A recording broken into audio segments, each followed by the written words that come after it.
Friends இந்த pineapple ஜூஸை பாருங்களா, பார்க்கவே எவ்வளோ சூப்பராக இருக்குது. டேஸ்ட் பார்த்தீங்கன்னா அந்தளவுக்கு நல்லா சூப்பராக இருக்கும். நீங்கள் ஒரு கிளாஸ் குடிச்சா போதும், வயிறு நிறைஞ்சிடும், பசிக்காது.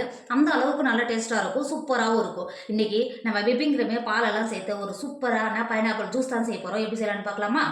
Hi friends, welcome to Kerala சமையல். கேரளா சமையலில் நம்ம பைனாப்பிள் ஜூஸ் தான் பண்ண போகிறோம். வாங்க எப்படி செய்யலான்னு பார்க்கலாம். பைனாப்பிள் ஜூஸ் பண்ணுறதுக்கு நான் 1 கிலோ பைனாப்பிள் எடுத்துருக்கேன். இந்த பைனாப்பிளை இருக்கு பாருங்க, இந்த முன்னாடி இருக்கிற தண்டையும் பின்னாடி இருக்கு பாருங்க, நல்ல பட்டும் கட் பண்ணிக்கோங்க. கட் பண்ணிட்டு தோலை சேர்த்து எடுத்துக்கோங்க. தோலை எல்லாம் கட் பண்ணி எடுத்துக்கோங்க. நீங்க இந்த மாதிரி பாதியா கட் பண்ணிட்டு தோல் கட் பண்ணீங்கன்னா அந்த அளவுக்கு ஈஸியா கட் பண்றதுக்கு வரும். இங்க பாருங்க,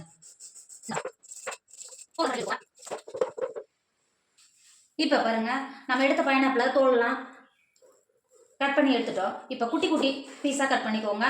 கட் பண்ணி எடுத்துக்கோங்க.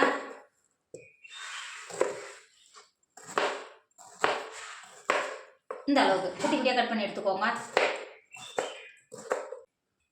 இப்போ பாருங்க, இருக்கிற பைனாப்பிள்லாம் கட் பண்ணி எடுத்துட்டோம். கட் பண்ண பைனாப்பிளாக மாற்றி வச்சுக்கோங்க.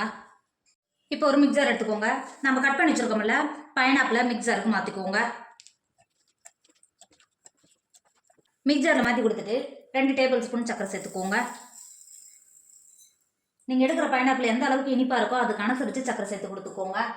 அது கூடவே 250 கிராம் கப்பில் 1 கப் நான் விப்பிங் க்ரீம் எடுத்து வச்சிருக்கேன். இப்போ சேர்த்து கொடுத்துக்கோங்க. சேர்த்து கொடுத்துட்டு அதே 250 கிராம் கப்பில் 1 கப் நான் பால் எடுத்திருக்கேன். பாலையும் சேர்த்து கொடுத்துக்கோங்க.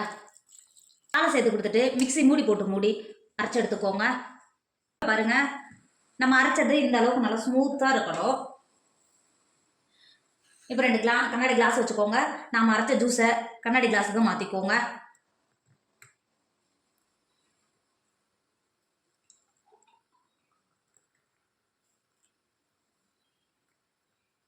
நீங்கள் இந்த ஐஸ்கிரீமாக கூட யூஸ் பண்ணலாம். இது கூட ஒரு 1/4 கப் பால் பொடி சேர்த்து மிக்சியில் நல்லா அரைச்சிட்டு ஒரு ஏர்டைட்டான பாத்திரத்தில் போட்டு அடிச்சு ஒரு 2 மணி நேரம் ஃப்ரீசரில் எடுத்து வச்சீங்கன்னா அந்தளவுக்கு ஐஸ்கிரீமாக அந்தளவுக்கு டேஸ்ட்டை கொடுக்கும். நீங்கள் அது மாதிரி கூட யூஸ் பண்ணிக்கலாம்.